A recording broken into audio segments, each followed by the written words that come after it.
चलो सबसे पहले आप यह बताओ, हमारे घरों में एक डिवाइस लगी रहती है जो पहले इलेक्ट्रिसिटी आती है उसको बैटरी में स्टोर करता है और जब घर में इलेक्ट्रिसिटी नहीं होती है तो बैटरी से वापस घर में सप्लाई करता है। वीडियो को पॉज करो और इस डिवाइस का नाम कमेंट में लिखो।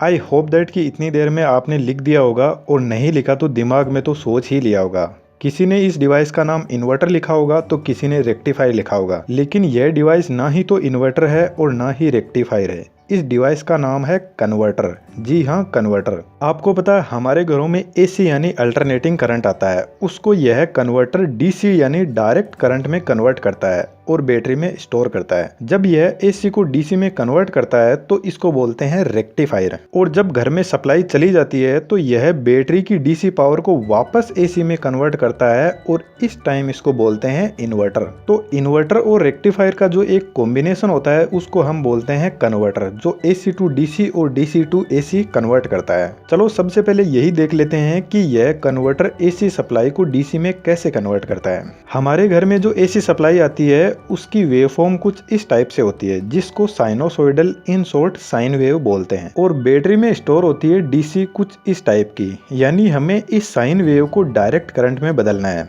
यह प्योर साइन वेव सिर्फ जो जनरेटर इलेक्ट्रिसिटी जनरेट कर रहा है वही बना सकता है। बाकी ऐसा कोई भी कन्वर्टर नहीं है जो प्योर 100% साइन वेव पर काम करता है। हमारे घर में एक नॉर्मल स्विच होता है जो बल्ब को ऑन ऑफ करता है, और पावर इलेक्ट्रॉनिक्स में बहुत सारे इलेक्ट्रॉनिक स्विच होते हैं जिनको हम डायोड, एससीआर, मॉसफेट, जीटीओ यह सब बोलते हैं। इनमें से कुछ स्विच तो ऐसे हैं जिनका कंट्रोल हमारे पास में होता है और कुछ ऐसे हैं जिनको हम कंट्रोल नहीं कर सकते हैं। फॉर एग्जाम्पल फैन का रेगुलेटर, उसमें लगा रहता है एससीआर, उसको हम अपने हाथ से रेगुलेट करते हैं, जिसकी पूरी प्रोसेसिंग हम किसी दूसरे वीडियो में डिस्कस करेंगे। अभी सबसे पहले हम इस कन्वर्टर की बेसिक स्टोरी समझ लेते हैं। यह जो साइन वेव है यह बाई डायरेक्शनल है, इधर पॉजिटिव और इधर नेगेटिव, जबकि डीसी की डायरेक्शन एक ही होती है। हमारे घर में जो एसी सप्लाई आती है उसकी फ्रीक्वेंसी 50 हर्ट्ज की होती है। 50 हर्ट्ज का मतलब है यह वेवफॉर्म 1 सेकंड में 50 बार ऐसे ऊपर नीचे होती है। यह ऊपर और यह नीचे दोनों मिलाकर एक पूरी साइकिल होती है और इस टाइप की 50 साइकिल 1 सेकंड में कंप्लीट होती है। इतनी फास्ट यह ट्रेवल करती है। एक जो कंप्लीट साइकिल होती है वह 360 डिग्री की होती है, यहाँ से यहाँ तक 180 डिग्री पॉजिटिव साइड में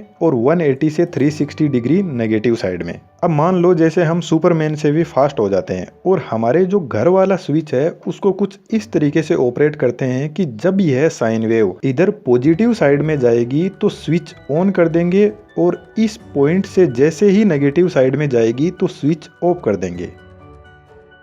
जब वापस पॉजिटिव साइड में आएगी तो स्विच ऑन कर देंगे और फिर नेगेटिव में जाएगी तो स्विच ऑफ कर देंगे। कर लोगे ना इतना फास्ट काम? 1 सेकंड में 50 बार स्विच ऑन ऑफ करना है। तो जब हमने आउटपुट में वेवफॉर्म को देखा तो नेगेटिव साइड में जो भी साइन वेव थी उसको स्विच ने ब्लॉक कर दिया और हमें जो एसी सप्लाई बाई डायरेक्शनल थी उसको सिंगल डायरेक्शन में बदल दिया। अब सिंपल सी बात है, हमारे घर में जो स्विच है वह तो इतना फास्ट काम कर नहीं पाएगा, इसलिए पावर इलेक्ट्रॉनिक स्विच बनाए गए जिनमें डायोड, एससीआर, मॉसफेट, जीटीओ यह सब होते हैं।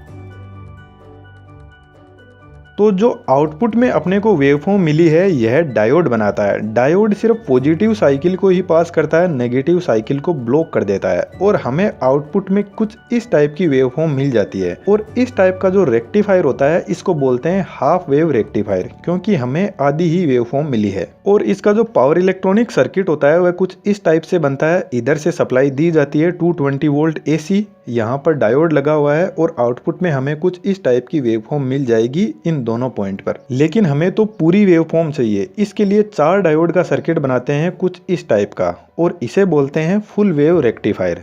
चलो देखते हैं इसका आउटपुट में हमें क्या मिलता है। जब पॉजिटिव साइकिल होगी तो डायोड D1, D2 यह दोनों काम करेंगे। सप्लाई कुछ इस तरीके से जाएगी पॉजिटिव साइकिल में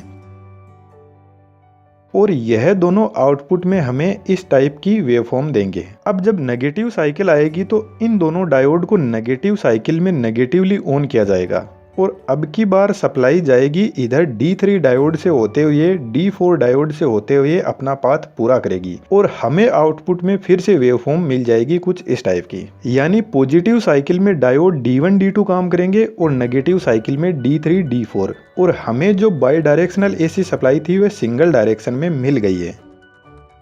लेकिन यहाँ पर अभी तो बहुत सारे हार्मोनिक्स है। हार्मोनिक्स बोलते हैं हमें तो डीसी चाहिए थी कुछ इस टाइप की, और मिला क्या है हमें यह सब। यानी हमारी सप्लाई सिंगल डायरेक्शन तो हो गई है लेकिन प्योर नहीं है, उसमें बहुत सारे हार्मोनिक्स है। डायोड एक बहुत ही बेसिक स्विच होता है जो अनकंट्रोल्ड होता है, लेकिन कुछ कंट्रोल्ड स्विच भी आते हैं जिनमें SCR, GTO, IGBT, MOSFET, वैसे SCR सेमी कंट्रोल्ड होता है। जो रेक्टिफायर का काम करने का तरीका है वह सेम टू सेम ऐसा ही होता है, बस हमें प्योर डीसी के अलग अलग स्विच काम में लेते हैं। जैसे फॉर एग्जाम्पल इसी वेवफॉर्म में यदि हम एक ऐसा कंट्रोल स्विच काम में ले जो जब यह वेवफॉर्म इस पोजीशन पर आए तब ऑन हो जाए और इस पोजीशन पर आए तो ऑफ हो जाए, तो हमें आउटपुट में मिलेगी कुछ इस टाइप की वेवफॉर्म। और यह सब GTO, MOSFET, IGBT यह कंट्रोल स्विच होते हैं जिनको हम जहां पर चाहे वहां पर ऑन ऑफ कर सकते हैं, और AC को DC में इस तरीके से बदल दिया जाता है। अब यह भी प्योर DC तो नहीं है, लेकिन हाँ कुछ DC जैसी लग रही है। अब इस DC को और अच्छी फॉर्म में बदलने के लिए इंडक्टर, कैपेसिटर, बहुत सारे ऐसे पावर इलेक्ट्रॉनिक स्विच लगाए जाते हैं और इस आउटपुट वेवफॉर्म को स्मूथ बनाया जाता है।